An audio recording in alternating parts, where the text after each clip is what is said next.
It's a deep-sea monster even stranger than the aliens. Tentacles, fangs, and that's just the hatchling. When it reaches adulthood, it will turn into a mountain monster that destroys everything. The Mariana Trench is the deepest known area on Earth. 10,000 meters under the sea, the oil drilling base Kepler operates in an orderly fashion. Her name is Nora. She's a mechanical engineer. She woke up early, washed up and went about her business as usual. As the lights flickered, a sudden vibration disturbed Nora. She got up quickly to investigate.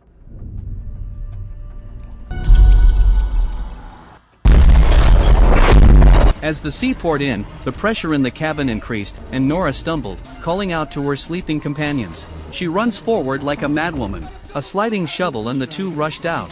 In a panic, team members Mikhail and Nora activate the emergency lockdown. Behind them, their companions scream in despair, but it's too late.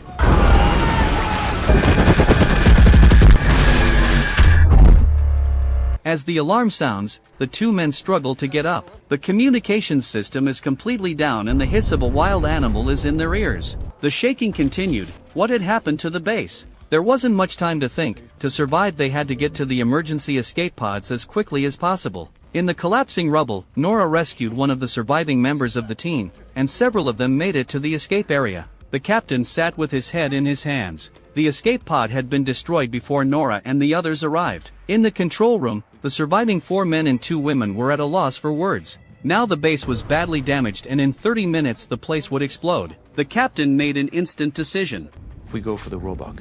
1.6 kilometers from the base is another drilling base. The only way to live now is to go there. With time running out, the men scramble to put on their heavy deep-sea diving gear. The plan is to use a deep-sea elevator to reach the bottom of the ocean, walk to a staging area to replenish oxygen, and then head to the other base. They were all anxious, not realizing that the horrible creatures at the bottom of the sea had been waiting for them for a long time. They put on their helmets, took a deep breath and stepped into the water as the machine worked. As the hatch opened, the pressure skyrocketed. Suddenly cracks appeared in Michael's helmet and he didn't wait to react.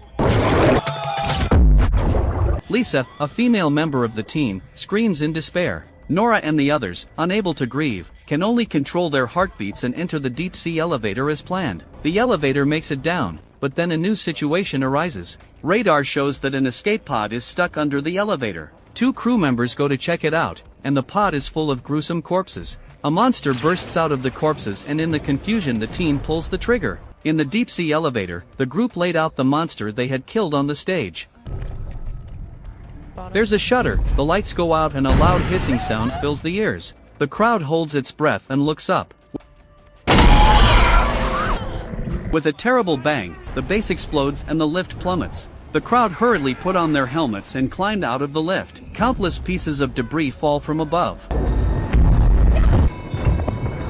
The crowd dodged and moved forward, supporting each other, though they managed to reach the transit station. But the terrifying monster in the darkness continues to pursue them. The passage ahead of them is full of water, and the hissing sound of the monster comes closer and closer. There are rocks blocking the way, so they can only dive through. Nora goes through first, and once she is sure it is safe, the others follow. At that moment, a tentacle silently appeared. Just as the last member of the team emerges, a huge force pulls him down. Nora and the others tried their best to help, but as Lisa screamed, the team member in the wetsuit was violently dragged away, leaving only blood and water.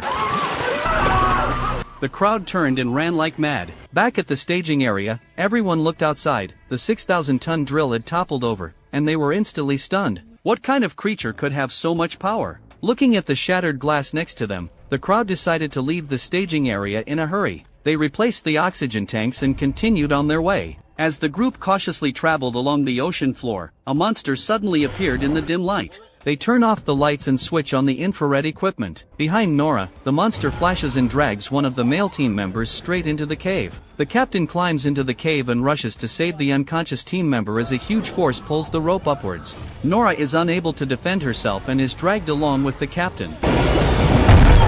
Fortunately, the damaged platform blocked the force. The captain was stuck on the edge of the platform, and Nora rushed to save him. Just then, the monster comes closer and closer. The horrible monster, close at hand, opens its mouth and swallows the helmet. At this critical moment, the captain rushes in and stabs it directly. The monster, stunned, pulls at the rope, pulling the two desperately upwards. The speed is too fast, the pressure in the deep diving suit is increasing. If that happens, they will both die. In the nick of time, the captain lets go of the cable and dies with the monster. Meanwhile, Nora's deep diving equipment was also badly damaged. Nora struggled to get up and turned her head to find another monster creeping in the darkness, ready to attack her. Nora stumbles forward and luckily an abandoned drilling station appears in front of her. Inside, Nora gets a brief respite, but by now she is desperate. The captain's sacrifice was more than she could bear. She finds a spare set of deep-sea diving equipment, takes the flare gun from it and decides she can't stay here. Outside, Lisa, the female team member, and the other male team member were still alive or dead. In the dim light, Nora held her breath and followed the footprints to Lisa and the others. The male team member was now unconscious. Lisa, who had turned off the lights, was standing in the same place, on the verge of collapsing. Nora calmed Lisa down before dragging the unconscious male member onward. They were gasping for air, and with so little oxygen left, they had to hurry. They didn't know how long they'd been walking, but the Roebuck drilling base finally came into view. The two men quickened their pace, unaware that terrible creatures from the distant past had been waiting for them. Beneath the scarlet halo, countless bizarre tentacles hung upside down from the entrance. The two Nora hurriedly turned off the lights, and at this point, the base turned out to be a monster's lair. The two were breathing faster and faster and their oxygen could run out at any moment. They had no choice but to go through. They held their breath, slowed their steps, but their hearts were beating uncontrollably. Lisa's deep diving unit is sounding an oxygen alarm that sounds like thunder. Lisa rushes to turn it off and suddenly a tentacle falls. Nora tells Lisa to take the male team member and go first. She herself is viciously grabbed by an awakened monster.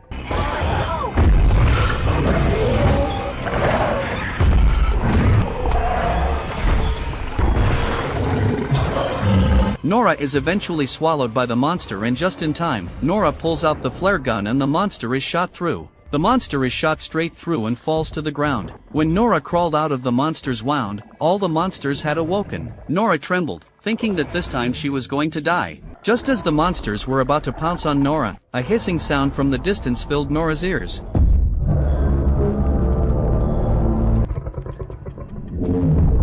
A flare went up in the air, finally getting a good look at this giant creature at the bottom of the sea. The monsters that were so numerous just now were nothing compared to this behemoth. The monster opens its mouth and begins to move. Each swing of its tentacles carried the power to destroy everything. With a huge explosion, Lisa dragged the unconscious Nora and managed to open the entrance. Smashing open the already locked bonnet, Nora gasped for breath. The scene was something she would never forget. Amidst the sound of explosions, two women and a man rushed madly into the base's control room. The mountain-like monsters stared at the tiny humans in front of them. The moment the endless drilling of the humans woke it, destruction was inevitable. The three of them stumbled and thrashed their way to the emergency escape pod. Fortunately, the escape pods were still there, and there happened to be three of them. It was only when Nora saw that one of the escape pods was no longer working. She froze, then made the same decision as the captain. Put the injured male in the escape pod first, and when Lisa realized what Nora was about to do, she quickly tried to stop her. Nora directly forced Lisa into the escape pod. The escape pod then ejected, but that was not the end of it. The countless small monsters on the tentacles ran towards the escape pod at breakneck speed. Just as the pod was about to be flooded with monsters, Nora activated the base's self-destruct. The monster tried to escape, but it was too late.